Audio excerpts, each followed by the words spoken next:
On the prairies of Illinois, Kane Coulter labored in his barnyard on another absurdity, building a boat to sail around the world.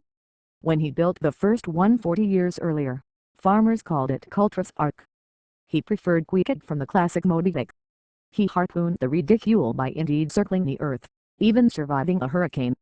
He even wrote a book about it.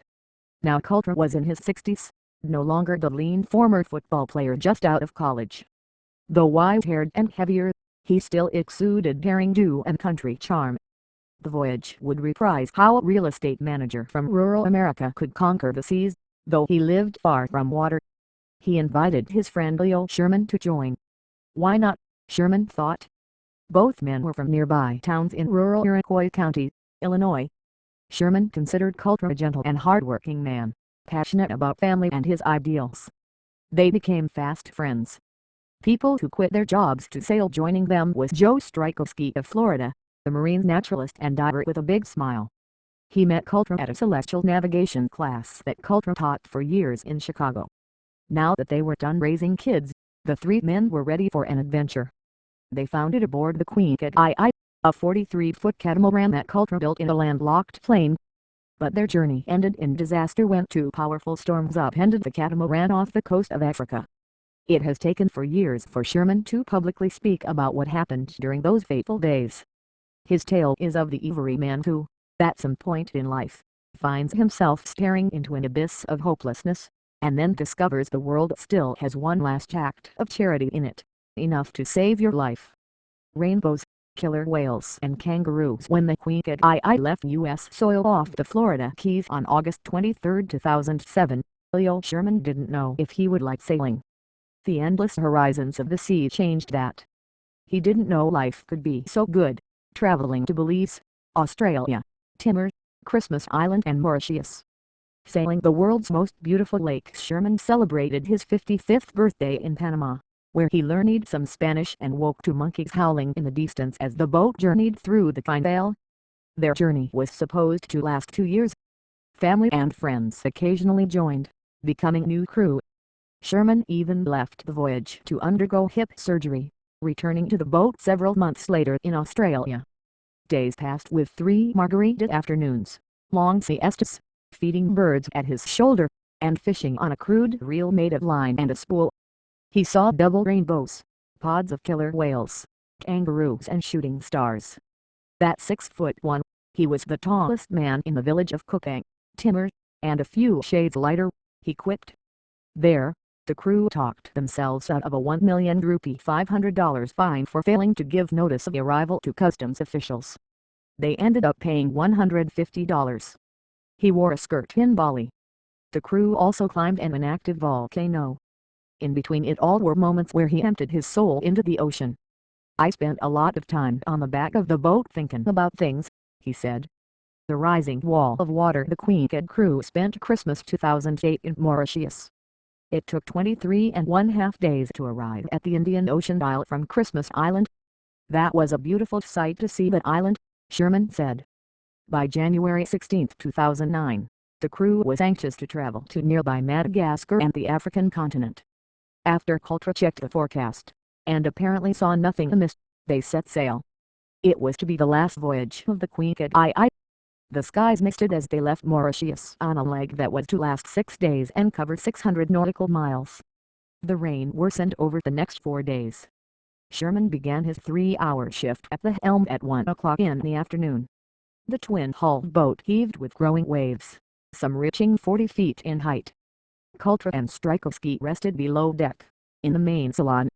What the trio didn't know was that tropical cyclone faintly was barreling over southern Madagascar, head on toward the boat, and tropical storm Eric was raging to starboard. Sherman noticed something odd. The rain fell horizontal. Coulter then relieved him. I was a rookie, Sherman said of his helmsmanship. I knew that day I earned my wings. I was no longer a novice. I had made it. I got inside that cabin, and I was never so happy to get inside. It was the captain's turn at the wheel. Heading into the Fury, Coulter altered course. He surfed the boat with the waves, rather than beat against them. But Coulter couldn't see what was rising behind him. It was unlike anything Sherman had seen, a 50-foot wave. "Look," Sherman warned, pointing to a wall of water the size of a 5-story building. It was too late. The wave crashed aboard the Queen. Every man for himself. The next thing I know, I'm doing a somersault, Sherman said. All of a sudden, all of that stuff in the cabin went everywhere. The world was now upside down. The catamaran had done the pitch hole, turning end over end. With a fat lip and injured arm, Sherman stood on the cabin ceiling, in rising water. "You shake your head and say, what the hell just happened?"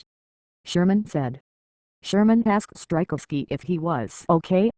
He responded he couldn't find his eyeglasses. Sherman looked for the skipper, but Coulter, 69, wasn't at the helm. "I saw Kane float away," Sherman said. "It has got to be the most god-awfulest memory I've got, to not be able to reach out and grab him." Strykowski consoled Sherman. Joe's comment was, "Every man for himself," Sherman said. With water rising inside, the boat's contents began floating away, but the two men grabbed a life-saving gear. Diesel fuel from the boat's ruptured tank saturated the two men.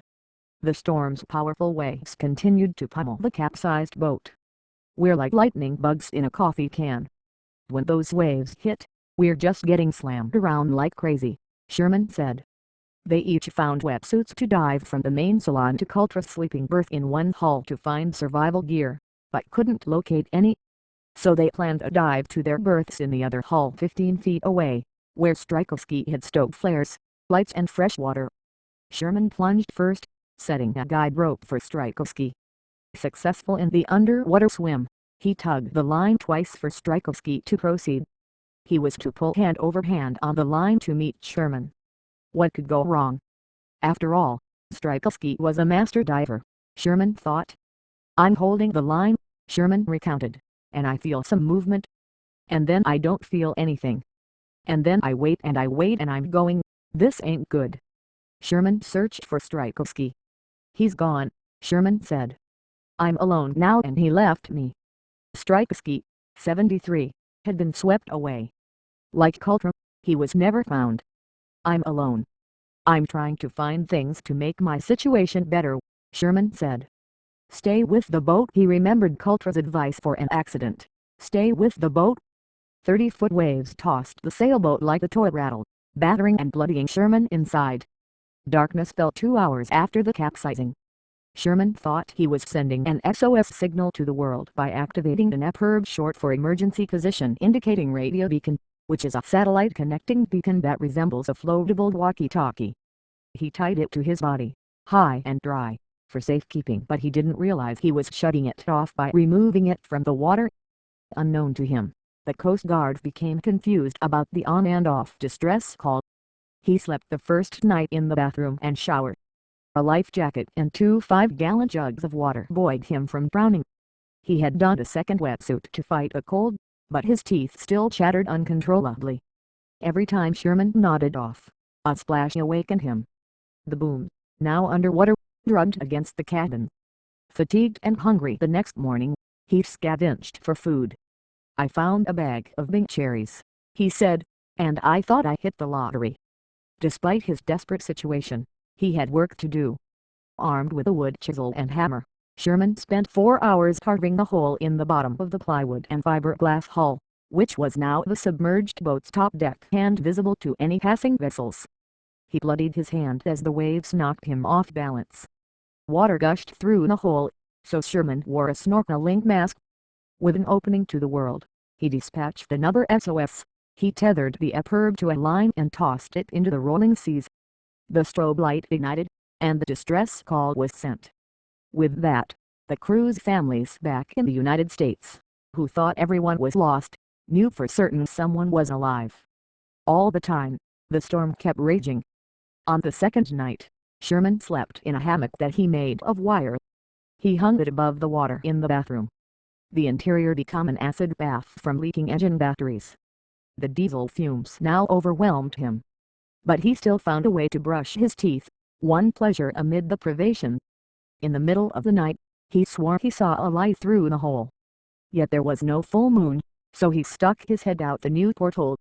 A wave crashed on his face. He retreated. "I thought I was seeing things," Sherman said. Then he thought he heard a voice. "Joe? Kane? Anybody? God help me," Sherman uttered to the nothingness. He believed he was dreaming. But he wasn't. Aboard a passing freighter, someone with a spotlight shouted out to any survivors. In fact, the freighter was the second vessel to come upon the capsized Queen Cod. The tanker had earlier passed by but believed nobody was alive. Fully loaded, the tanker rode low in heavy seas and struggled. It left after the freighter arrived, which began a watch that lasted more than 14 hours. Letting go the next morning, Sherman peeked through the hole again. Like an answered prayer, the freighter had been waiting on Sherman since the previous afternoon. "I got up and started waving my arms," he exclaimed. "I couldn't be more excited." Ghostly underwater art gallery in sunken ship. A complicated, perilous maneuver rescued Sherman from the bobbing sailboat. During the retrieval, however, Sherman was ordered by the freighter captain to let go of his duffel bags because they weighed too much and imperiled his rescue. Sherman let go. Drifting away in those bags was $5,000 cash and the manuscript of Coulter's second book, written in the captain's own hand, Forever Lost at Sea. Over those 2 days, Sherman and the capsized Queen Cod had drifted 80 miles. He was found 200 miles off the coast of Madagascar. To this day, Sherman describes the freighter's crew of 18 Korean nationals, 8 Filipinos and 2 or 3 Indonesians. He counts them all as angels. When he returned to the plains of Illinois, he felt guilty being the sole survivor. "Why me?" Sherman said. "I do think about the guilt, about saving my own life and not those other 2 guys. It does eat on me a little bit, but not as much as it used to. Hell, it's been only 4 years, so I still think about it quite a bit." Widow tells of HMS Bounty's last moments. Sherman is now a changed man at age 60. He focuses on the big picture of life. "I just don't get excited about the little stuff anymore," Sherman said. "The whole experience puts problems into perspective.